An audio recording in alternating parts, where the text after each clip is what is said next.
Imagine this, an ultra-modern train racing across the sunlit plains of West Africa, weaving its way through landscapes bursting with life. But this isn't just any train, it's a lifeline, a bold statement, a powerful link between two nations, Ghana and Burkina Faso. And this isn't just about transportation, it's about rewriting the future, defying limitations and proving what's possible when African nations join forces. Now picture this. Deep in the heart of Ghana's bustling capital, Accra, two leaders sit across from each other. Their discussion isn't just another routine diplomatic chat. No handshakes for the cameras, no empty speeches. This is different. This is history in the making. What's on the table? A vision so daring it could transform not just their countries, but the entire region. But before we dive into that, let's talk about the key players.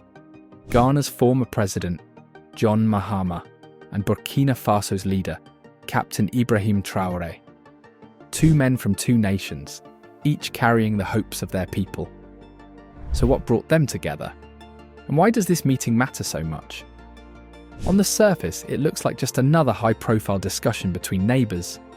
But take a closer look, and you'll see that this moment is about something much bigger. Ghana and Burkina Faso share more than a border. Their histories are intertwined, their economies deeply connected. Trade, culture, and tradition have flowed between them for generations. Yet despite this shared past, they've also faced barriers that have slowed their progress. Let's break it down. Ghana, a nation with a thriving coastline, is a powerhouse in West Africa. Its ports are alive with global trade, ships carrying gold, cocoa, and oil to markets across the world. Yet despite this prosperity, a challenge lingers. Much of the country's economic success is concentrated along the coast, leaving inland areas struggling to catch up. And then there's Burkina Faso, landlocked, resilient, and full of untapped potential. A country rich in resources like gold and cotton, but one that depends on its neighbours to get those goods to the world. No coastline means higher costs, more delays, and economic hurdles that make growth an uphill battle. So when Mahama and Traore sat down together, they weren't just talking about their own nations. They were confronting a challenge that affects the entire region. Lack of infrastructure, economic struggles, the constant push to stay ahead in a world that isn't always fair to African markets. But here's what makes this moment different. They weren't meeting to talk about problems, they were meeting to find solutions. Real, lasting solutions. Because here's the truth. No country thrives in isolation. Growth is stronger when nations work together, when they share resources, ideas, and ambition. And that's exactly what these leaders understood. They weren't looking for quick fixes or temporary relief. They weren't there to patch things up and move on. They were thinking long-term, thinking big. And at the heart of it all, one groundbreaking idea. A railway. Not just any railway, but a connection strong enough to reshape economies, bridge communities, and redefine the future of both nations. If you are still watching this video, it means you love it. Why not take out a second and hit that like button? Have you done that? Let us move on. Right now, if you're a trader moving goods between Ghana and Burkina Faso, the journey is anything but easy. Picture this. You have a truck loaded with rice, fabric, or electronics, ready to deliver. But instead of a smooth trip, you're in for a bumpy, frustrating ride. The roads, rough, unpredictable, and slow. The borders, packed with paperwork, long waits and unexpected fees. The costs, rising by the hour, fuel, tolls, and extra charges eating into your profits. By the time your goods finally reach the market, you're barely making a profit, if you even make one at all. Now imagine a different scenario. A train that moves effortlessly across borders, cutting travel time from days to hours. No potholes, no border delays, no hidden costs. Just smooth, fast, reliable transport. For traders, it's not just a luxury, it's survival. And it's not just them. Think about the farmers. In Burkina Faso, fields of mangoes, cotton, and grains stretch for miles. But getting these crops to the markets in Ghana, that's a race against time. Delays mean spoiled produce, lower prices, and devastating losses. With a railway, those same goods arrive fresh and fast. Farmers earn more, consumers get better quality food. Everyone wins. And what about students? Right now, if a young person in Burkina Faso dreams of studying in Ghana, that dream comes with a long list of challenges: unreliable transport, costly travel, and exhausting delays. But with this railway, education is suddenly within reach. A quick, affordable trip means students can chase their ambitions without being held back by logistics. Families, too, stand to gain. Many people have loved ones across the border, but visiting them is a challenge. Long, tiring journeys often mean seeing each other only on special occasions, if at all. A railway changes that. Travel becomes simple, making reunions easy and frequent. Even tourism gets a boost.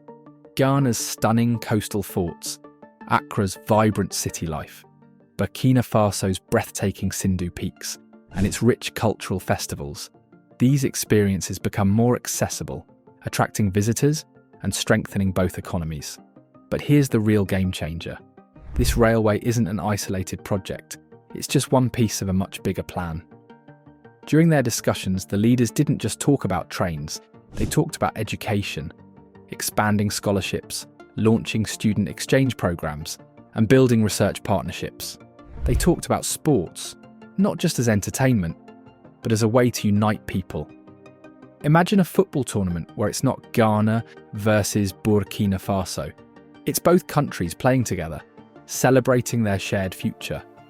And of course, they talked about security, because let's be honest, none of these plans work without safety. A railway, a trade route, an educational exchange, none of it can succeed if instability, crime, or insurgencies threaten progress. That's why security was at the top of their agenda, with discussions on intelligence sharing, joint patrols, and community programs to ensure peace. But before we get into that, let's answer a key question. Why do these two nations need each other? To truly understand, we need to look at what each country brings to the table and why their futures are tied together. Ghana and Burkina Faso aren't just neighbours, they're partners in progress. Ghana has something Burkina Faso desperately needs: access to the ocean. Its ports in Tema and Takoradi are gateways to the world, linking Africa to international markets. For Burkina Faso, a landlocked nation, these ports are a lifeline. On the flip side, Burkina Faso has something Ghana depends on: land, agriculture, and natural resources. Its fertile fields produce essential crops, while its mines yield gold and minerals vital for trade. Without Ghana's ports, Burkina Faso struggles to get its goods to global markets. Without Burkina Faso's resources, Ghana misses out on valuable trade opportunities. Together they fill in each other's gaps, creating a partnership that's stronger than the sum of its parts. But this connection isn't just about economics, it's about people. For centuries, communities along the Ghana-Burkina Faso border have shared more with each other than with their distant capitals. They speak the same languages, celebrate the same traditions, and in many cases are part of the same families. For them, the border isn't a division, it's just a line on a map. But when it comes to trade policies and politics, things haven't always been so seamless. Barriers like tariffs and regulations have made doing business harder than it should be.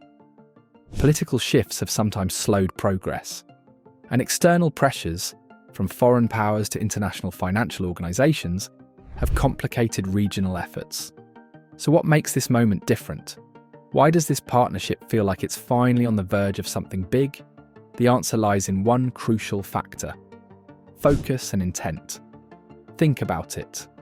Ghana has a strong, growing economy, but if it doesn't strengthen its ties with its neighbours, its inland regions risk being left behind.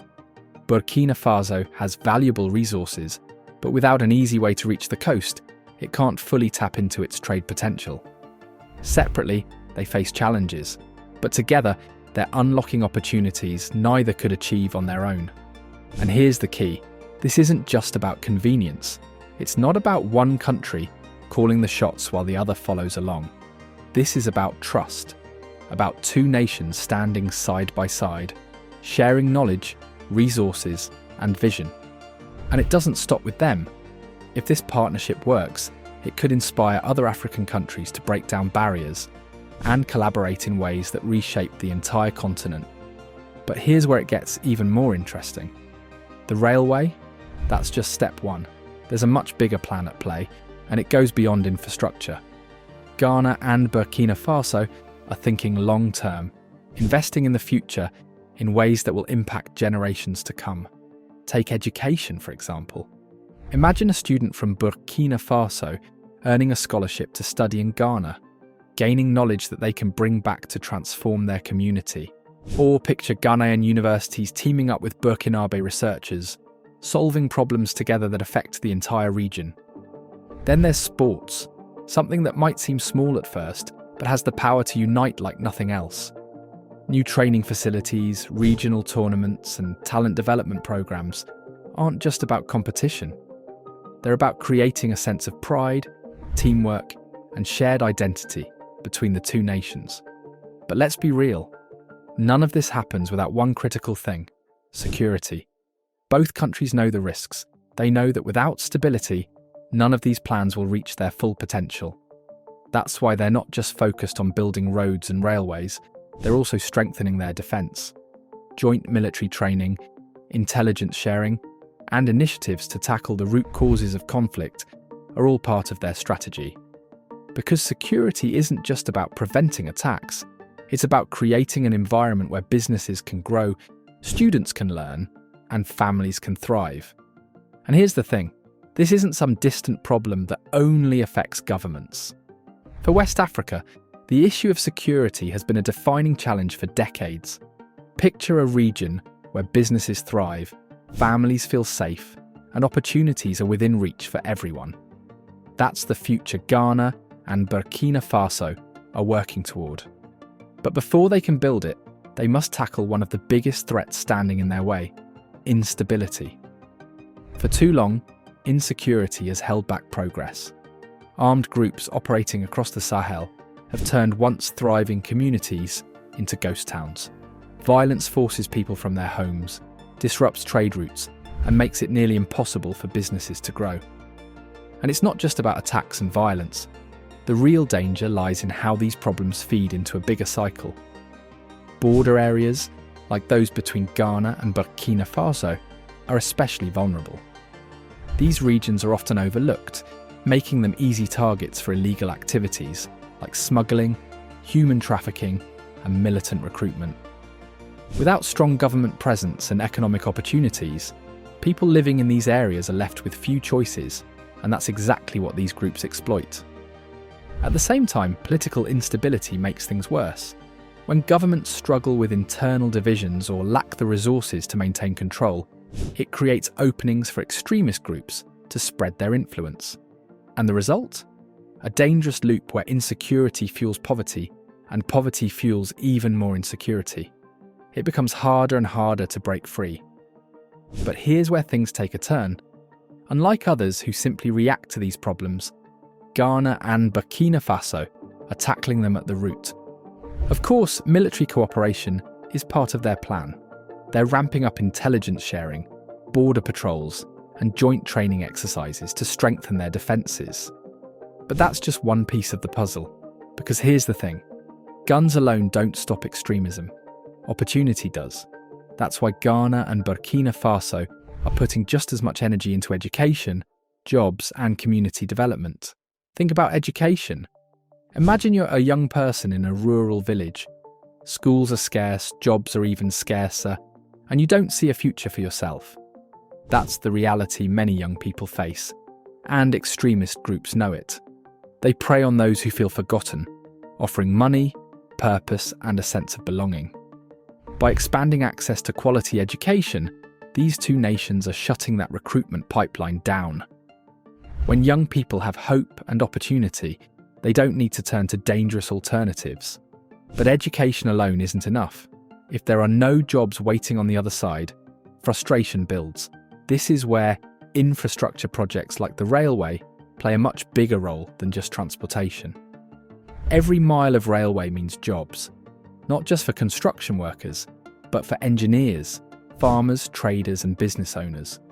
More reliable transport means businesses can expand, farmers can sell their crops to bigger markets, and entire communities can rise out of poverty. And when people have steady incomes and financial security, they are far less likely to be drawn into extremist ideologies.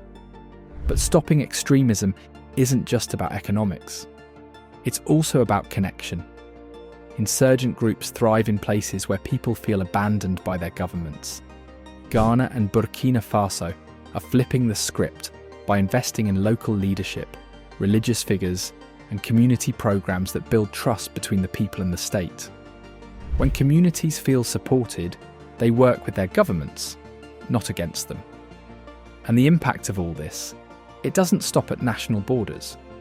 With security in place, businesses can thrive. Farmers can sell beyond their villages without fear of hijacked shipments. Traders can expand into new markets without sky-high costs or roadblocks. Local entrepreneurs can create jobs, build wealth, and strengthen their communities. As businesses grow, so do employment opportunities, incomes, and national economies. It's a ripple effect, one that starts with stability and spreads into every part of society. But this isn't just about Ghana and Burkina Faso. What if other nations followed this path? What if more African countries teamed up, pooled their strengths, and tackled their biggest challenges together? Ghana and Burkina Faso are proving that progress isn't a dream, it's a choice. A choice to invest in people. A choice to break free from outdated models of development.